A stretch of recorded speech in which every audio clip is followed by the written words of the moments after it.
Welcome to another episode of Sports and Discourse with your host, Derek Stevenson.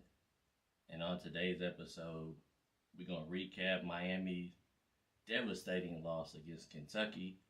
Um, this was a very interesting game for me. I've been hearing a lot of people say they would call it a statement game, if you will. And I definitely think Kentucky made a strong statement because this is one of the games that kind of scared me. Um, with Miami having the success that they had last year, I thought this was going to be a super tough game for Kentucky. And like one of my guys, one of my mentors, uh, Big A Anthony Richardson, he uh, he had been telling me about Miami's coach and just telling me that he was going to do big things with Miami. And this was before they went to the Final Four. And he was also telling me that along with, I forgot the guy's name, but the one rich dude that's down there that's buying up all the players for Miami, along with that, and Miami's coach, my guy Big A was telling me that Miami was getting ready to become a force to be reckoned with. And then immediately you see them go to the Final Four. So I definitely I definitely was worried about Miami. And like I said, I've been hearing I told you on the last stream, I wasn't really familiar with Miami, so I really didn't know what they were about. I didn't know what kind of team they was. And everybody was telling me they got a nice little perimeter team. They sort of kind of play like Kentucky, kind of small ballers, but they perimeter is strong. So they had nice guards that can score and especially defend. So I definitely didn't think Kentucky was going to put up big numbers like that. At one point, Kentucky, if I remember correctly, I think at one point Kentucky was up by 30 or close to 30. And I just didn't see it coming. I thought it was going to be a nail biter, to be honest with you. And I don't know if maybe Miami was just having an off night.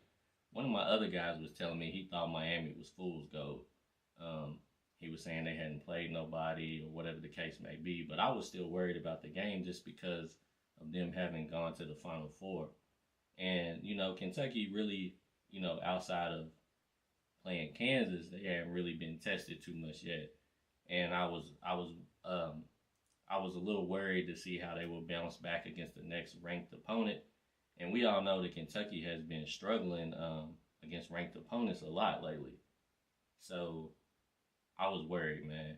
But man, these guys, they put a nice game together last night, and we definitely gonna get to Reed Sheppard, but I want to save him for last. The guy that I was impressed with um, was I was impressed with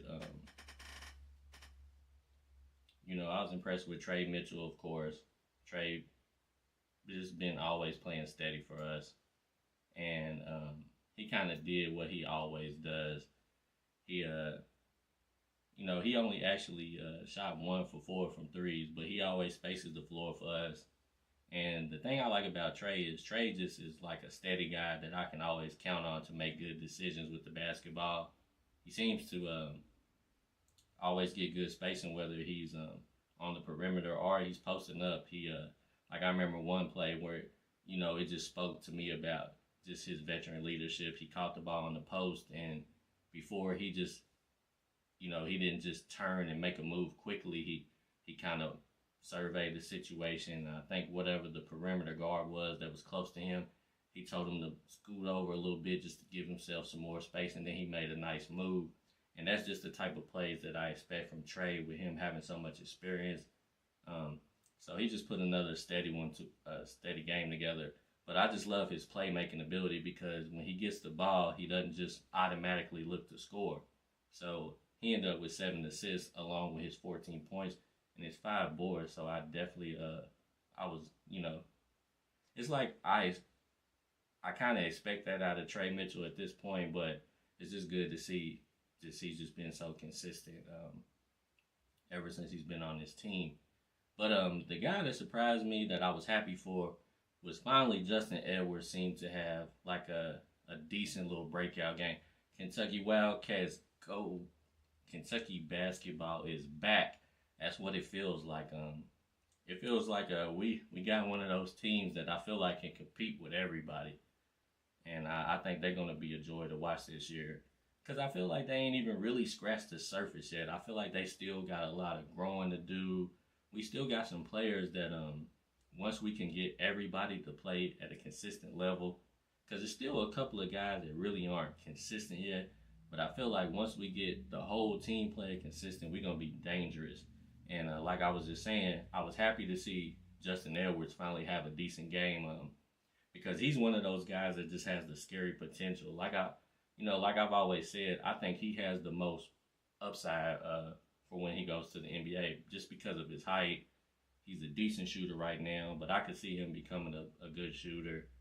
He's athletic. He just seems like he's built for the pro game more than the rest of them, except for maybe Aaron Bradshaw, but mostly the perimeter guys. So I was glad to see him actually like get it together. And I mean, he only had 11 points, but it just seemed like a efficient 11. It just seemed like he was more confident. He was finding the right spots to be. He shot 5 for 7, so he shot a good percentage. He missed his 3-point attempt, but I was just glad to see him break out his shell. Go Kentucky Wildcats said, just wait until Bradshaw comes back.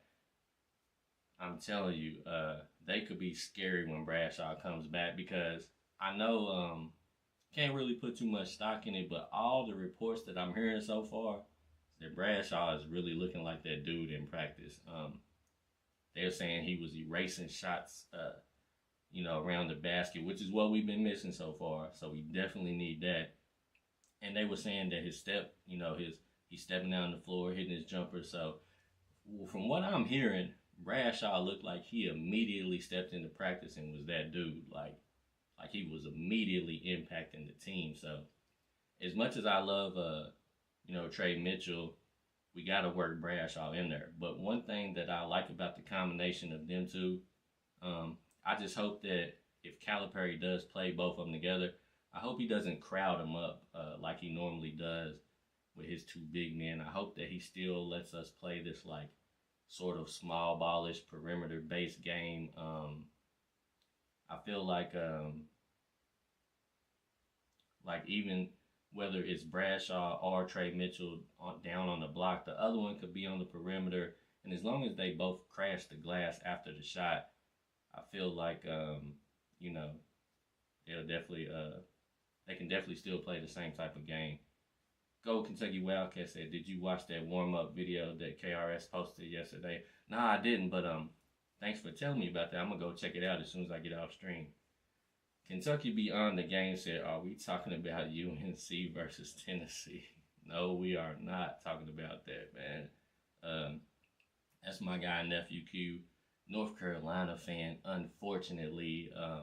But I'm probably going to have him on the show at some point to, I'm gonna start having a few of the rival fans come on here, just so I can troll them a little bit, especially since Kentucky's gonna obviously be the best team this year. But we're gonna let some of those guys come on the show soon and tell us what's going on with their team.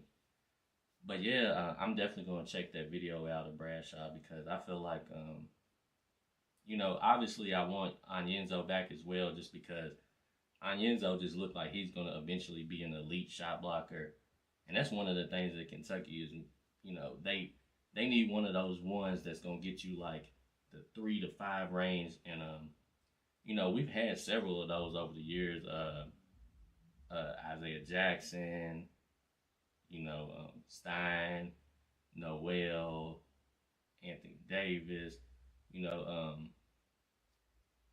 we definitely we need somebody that's gonna be elite, and maybe it could be Bradshaw too. But I know Onyenso eventually can probably get to that point, so we definitely need him too. Dance5 said, "What time do you think Bradshaw comes back?" To be honest with you, I feel like Bradshaw's gonna probably take a couple more games off, and I think he's gonna get ready for the top of the year. That's what I think, but who really knows? once I hear more about it, I'll report on it. But I really don't feel like they're going to rush him back, especially with them winning so far. They only lost one game. So I think they're going to hold him back and just progress him slowly. But it's just, it feels good to know that it seems like he jumped right in there and he ain't missed a beat so far. Um, Go Kentucky Wildcats said we are going to beat them Tar Heels. Uh, Quinn Walker, I know you heard that, man. So you better be ready, man. And Beyond the Game said, everybody watching, make sure y'all share this content, man. I'm not a UK fan, but this is by far the best UK channel on YouTube. Thank you, my good brother. I appreciate that, man. I appreciate that a lot. And like I said, I'm going to have you on here soon. I'll probably have you on here when we beat the Tar Heels. You know what I'm saying? We can do a little preview of that or whatever. But he even admitted it just now. He said, UNC, we might beat them this year. He said Kentucky has great guard play and UNC struggles against good guards. Well, that's great news to me. But Miami was supposed to have a good guard play, so you just never know how things will work out. But like I said, we definitely need some shot blockers back, because that's one of the things that when you watch some of the games, I feel like teams get some second chance buckets and I just be thinking to myself, like, if we just had one of the 7-footers, maybe it don't go down like that. But there's just several times during the game where you just feel like if one of them was in there that they could have made a play and potentially saved us a couple of buckets. But so far we doing good without him. Adu Thero played well. Adu Thero, Adu is always gonna give you great energy. He's gonna fly all over the court. He's gonna be trying to block shots. He's gonna be rebounding. He made a nice play, or he tried to make a nice play driving to the basket, and he ended up getting blocked. But I like the aggressiveness, like where he just went through the middle and tried to dunk on somebody with his left hand. But one of the things that I do want to see Adu Thero add to his bag is I want to see him be able to pull up a little bit, because sometimes you just might not have the right angle to try to attack the basket. And if you just had a nice little pull-up game, it could be very helpful to him, because that's what Antonio Reeves uses a lot. Antonio Reeves, he's not a super ball handler, so what he does a lot, if he gets ran off the three, he'll take like 1 or 2 dribbles and just shoot a nice little floater, and he's been doing that pretty efficiently. And I would really like to see Adu add that to his game. Let's see. Go Kentucky Wildcats. Imagine trying to play zone against us. Oh boy. Yeah, this is a year where I will feel confident. A lot of Calipari's teams in the past, we've had everything but a good core of shooters. And this is the year where I do feel confident if teams try to zone us, we will be able to force them out of the zone. Because we got even some of our guys that are a little bit more streaky, like Edward, like Wagner, they're still capable. And I think they're just big time players. So I feel like any given moment they could get hot and make big plays, whether that be from the perimeter or attacking the basket. Like I said, we just got to get them a little bit more consistent so they can just be a little bit more ready, and we can know what to expect every single game. Because right now, you know what you're getting out of Reed Sheppard. You're getting everything. You know what we're getting out of Trey Mitchell. We know what we're getting out of Rob Dillingham. But outside of that, it's kind of like a little toss-up. But those guys pretty much have been, they've been the steady anchor for the team this year. And Rob Dillingham, man, he played super good last night. But the thing that I was super impressed, the box score that I'm looking at right now says that he has 9 assists. I don't know if that's correct or not, because I know at one point I seen that they put that he had 10 assists. But either way it goes, if he didn't get the double-double or not, Rob has a nice knack to pass, even though he's really probably more of a pure scorer, but he still has really good point guard instincts. And when Rob is making good decisions with the basketball, um, he's almost unstoppable because we know he's going to have some of those moments where he's going to be doing his flash, his shiftiness. Um, but if he's on point with it, it's probably not going to be nothing you can do with him for real. And he's just, when he's in his bag and he's looking for other people, like because one thing I like about Rob is with Rob having such a good scoring ability, he has a really nice court vision, especially when he's out in transition. Like he's running the court, and it just seems like he's just always got some moves, or he always knows what to do in any given situation, whether it be like make a nice pass or try to score. He just always kind of seems like he's just, no matter whether it looks like he's going crazy out there, he's always seeing what's going on, and he's been really steady with the ball. So I love how Rob's been playing, man.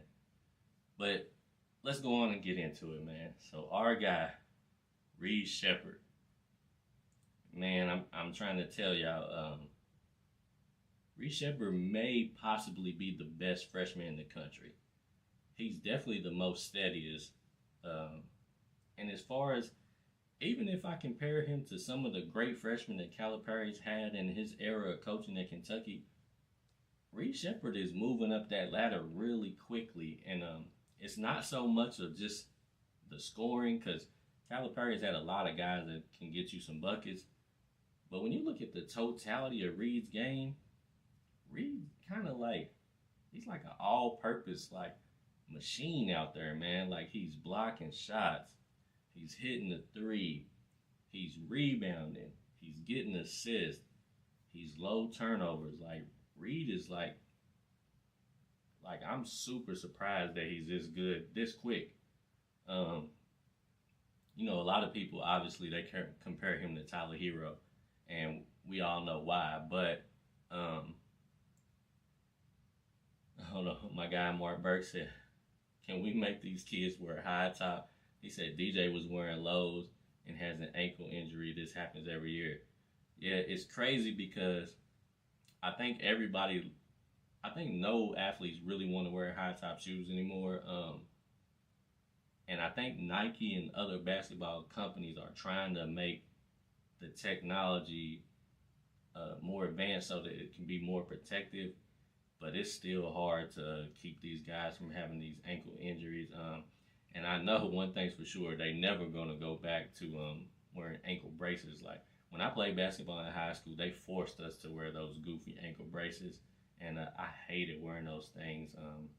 So probably the most that they're going to be able to do, they're probably going to have to do an extra good job of taping up these kids' ankles. But I hate to see it because, unfortunately, when you have these ankle injuries, you never really know like how long they're going to plague you for.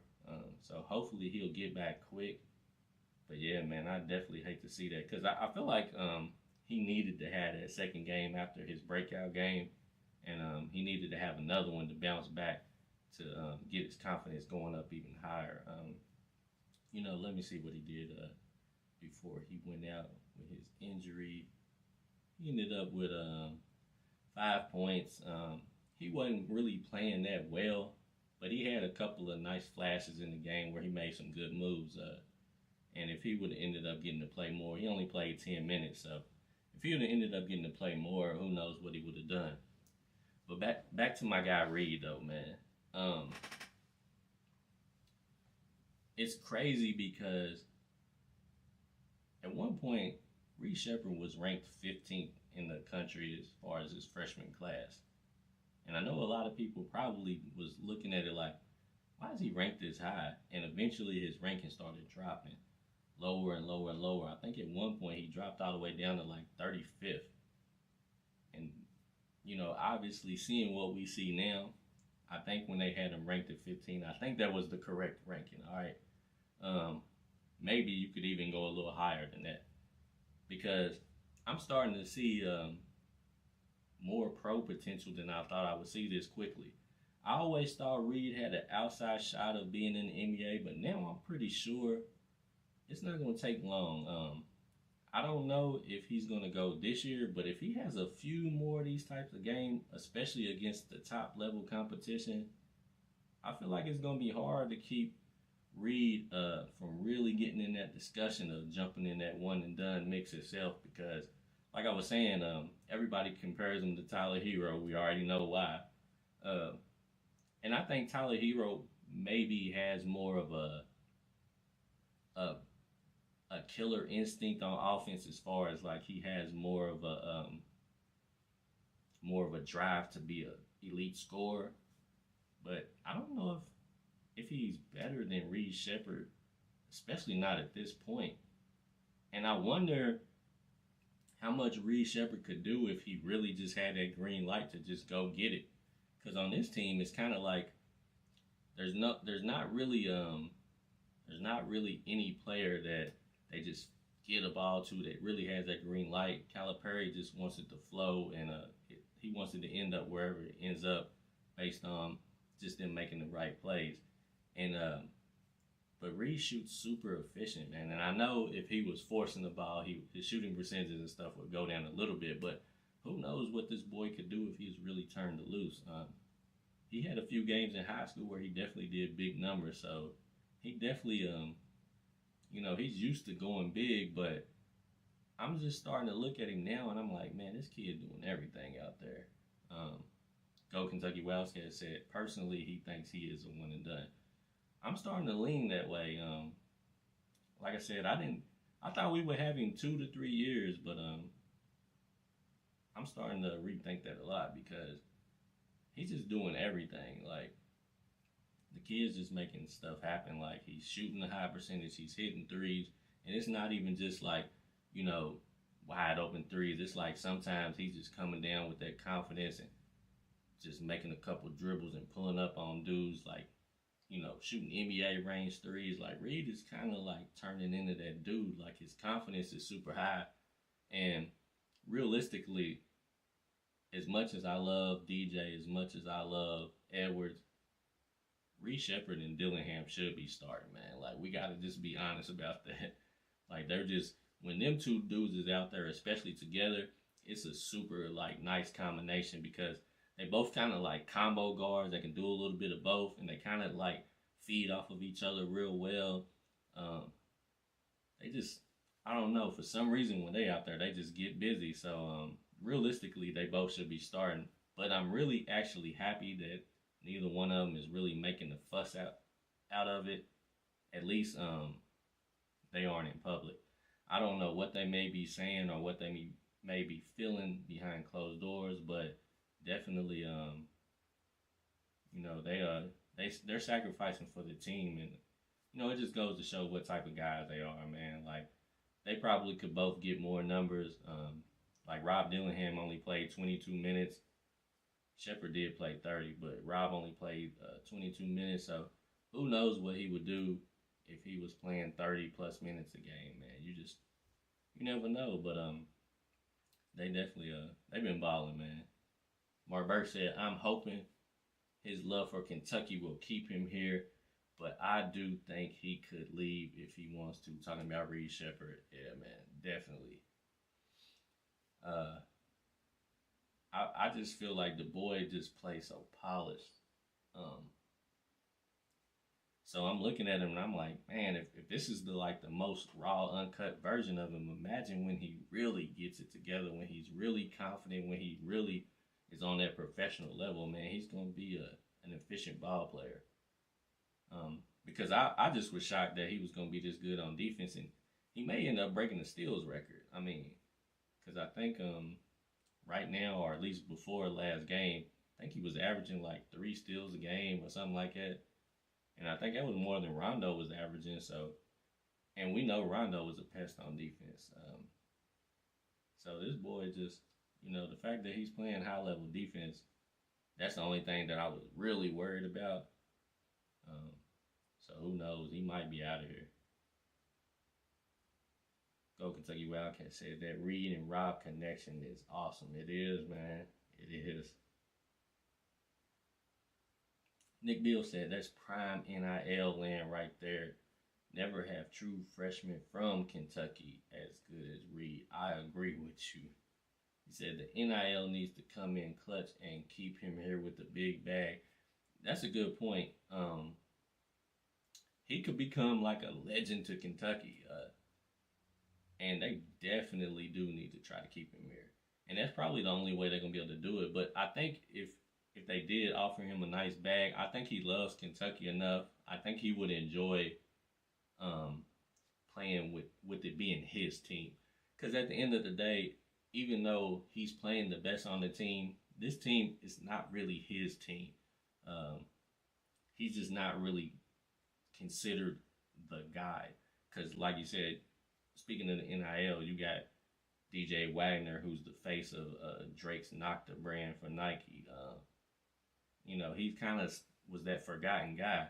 So it would be nice if they did that for him, because they could turn him into something special. Like I said, he could end up becoming more of a legendary player than Oscar Tshiebwe. And Oscar Tshiebwe is pretty legendary at this point.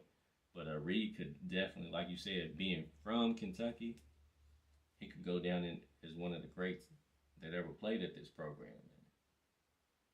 Mark Burke said Rondo has the most per season. He had 87 his freshman year. That is a lot of steals. And Reed Sheppard's on pace.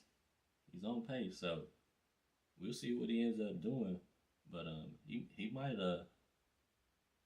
he definitely gonna give that record a run for his money. Nick Beal said exactly, a Kentucky guy from Kentucky. This is prime advertisement land for Kentucky business, etc. Both his mother and father also played 4 years. They were very good. See, I really don't know that much about his mom, to be honest, but she looked like a hooper. You can just tell. Like she looked like right now, if she took Jeff out in the back, she would give him some buckets right now. Like she looked like she still got some juice in the tank, because she be super hype every time they show her. Like Jeff just kind of be chilling, you know what I mean? But Reed's mom still got that energy, man. But yeah, they we got the partnership with Kroger. Kroger need to go on and step in there and do something. But they gotta get this boy some money. You're right. They gotta keep him here. But you never know, man. Maybe he might not have even really thought this far ahead. He might have not thought he was gonna be one and done worthy either. Who knows what he was feeling coming in? Who knows what his parents was thinking? Because I know they probably had some talks about him coming there with all them other top tier freshmen coming. But he wasn't scared though, so he came on and went. And like I said, I started to believe in Reed when I seen him playing over the summer. He played in the game against Rob Dillingham and Bronny, and he was killing in that game. So that's when I kind of was like, he might be for real. Because like I said, I watched him in the Sweet 16 and I liked him, but he wasn't playing against like Bronny and Rob, you know what I'm saying? So when I seen him do that, I definitely was feeling it. I was like, oh yeah, he's legit. But yeah, man, I can't wait to see Aaron Bradshaw. I'm definitely gonna go check out that video and see what he looked like. Jordan Burks got a little bit of run. Jordan, he shot 2 for 2 with 5 points, 1 assist. He didn't get no rebounds though. In 9 minutes, I need him to get at least 1 or 2. But you can't really ask too much out of Jordan at this point. Like I said, he's kind of the one that's getting left out a little bit. And excuse me. And he probably only really got the 9 minutes last night because DJ went down. So they kind of had to shift some playing time around. But hold on, let me see. Nick Beal said Stacey is a top 10 in women's basketball history in games started, field goals made, threes attempts, assists, and steals. I had no idea. I'm gonna have to go check her out. I had no clue. I'm not gonna lie to you. But yeah, that's crazy actually. But yeah, Jordan, he kind of got left out, but I'm glad that he's still playing hard. He's still, You know, mentally he still seems to be enthused and locked in. And that's the hardest part sometimes when you playing with a whole bunch of guys that's good is just staying focused on the team. Um, you know, you don't want guys to get upset about playing time and stuff like that. So hopefully, nothing blows over with Reed and Rob. You know, unfortunately, they are coming off the bench, and I hope that they still, you know, feel like they can shine. Because if they keep playing like this off the bench, they both can still go to the NBA if that's what they, you know, their goal is. Pretty sure I know that's where Rob's is, but Reed's, who knows? Um, but if they keep showing up like this, they're showing enough. Like if you watch the Kentucky games, you've seen enough of them, so you know what they kind of gonna give you.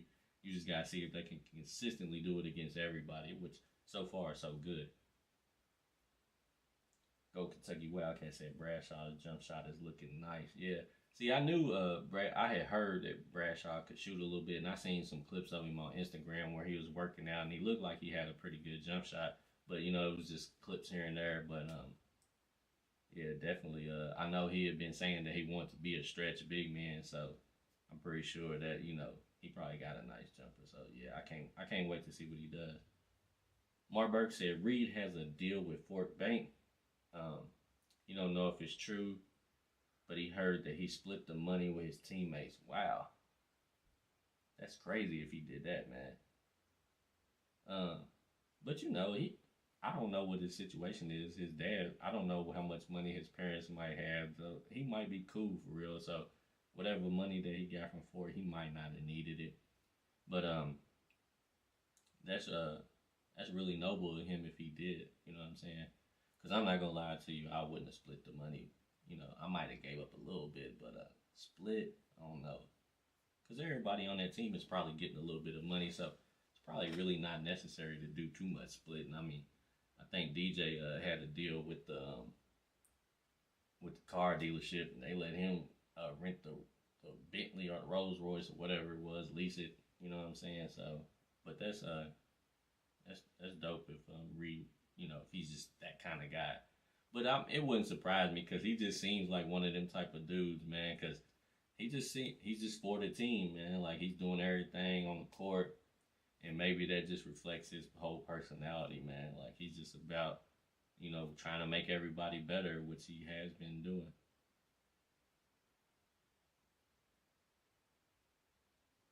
Nick Beal said, the next question is when the 7-footers start playing and whose minutes get cut.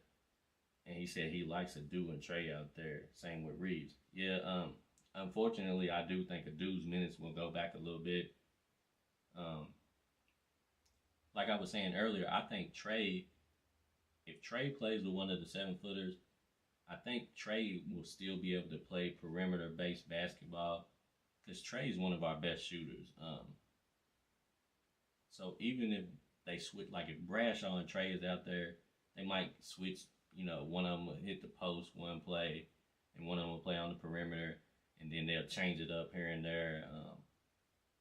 But I think both of them still, even if they play together, they need to have their moments where they under the basket, and then they need to have their moments where they on the perimeter.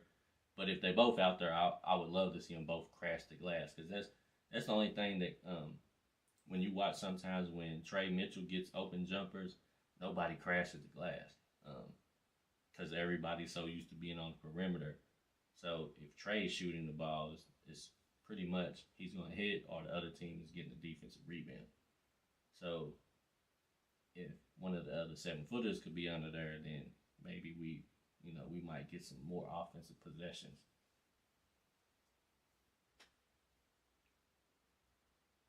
Coach Kentucky said, "Yep, Stacy Reed.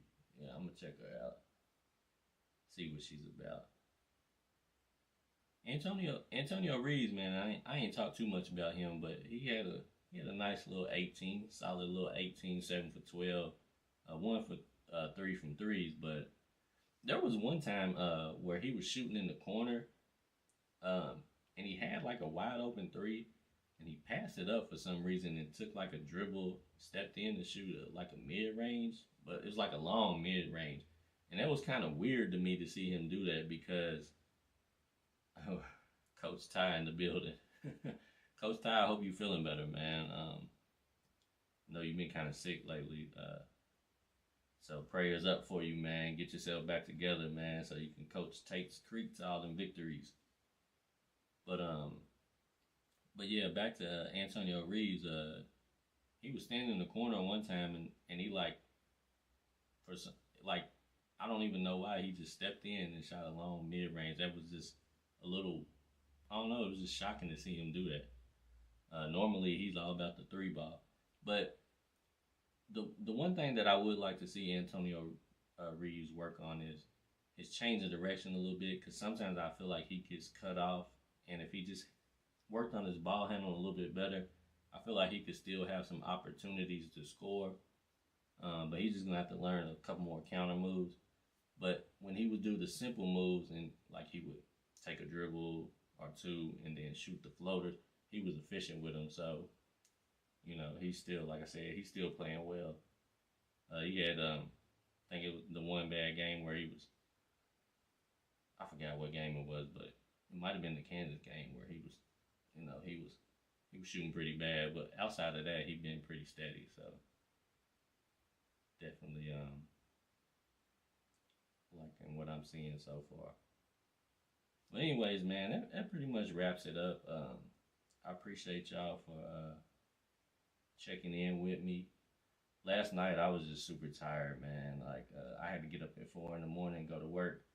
So I wanted to stream immediately after the game because I was super excited to see Kentucky put together the statement win like they did. Um, but yeah, I was just too tired, so I was like, well, I'm gonna have to get it in today. But yeah, I appreciate y'all showing up for me, and we'll do it again soon.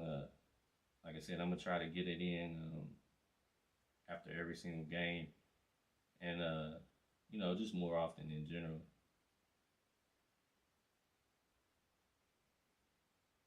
Coach Ty said I caught you on the 7-footer comment. Once the 7-footers come in, he's gonna put Trey at the 3-4 where he's gonna be able to hit open shots, crash the glass at his natural position. Yeah, I definitely think so. And I think Trey will even be more efficient. But Trey's doing as best as he can. He's playing the center position well for us. But yeah, I do agree with that. Once he could play more out on the floor, I think he's gonna be more comfortable, and I think he's gonna be even more efficient than he is right now. But I do call him Mr. Steady, man, because he pretty much gives us the same thing every game. But anyways, I'm gonna wrap it up right there, guys. I appreciate y'all, and we will do it again next time. Catch y'all later. Sports and Discourse with Derek Stevenson. We out of here.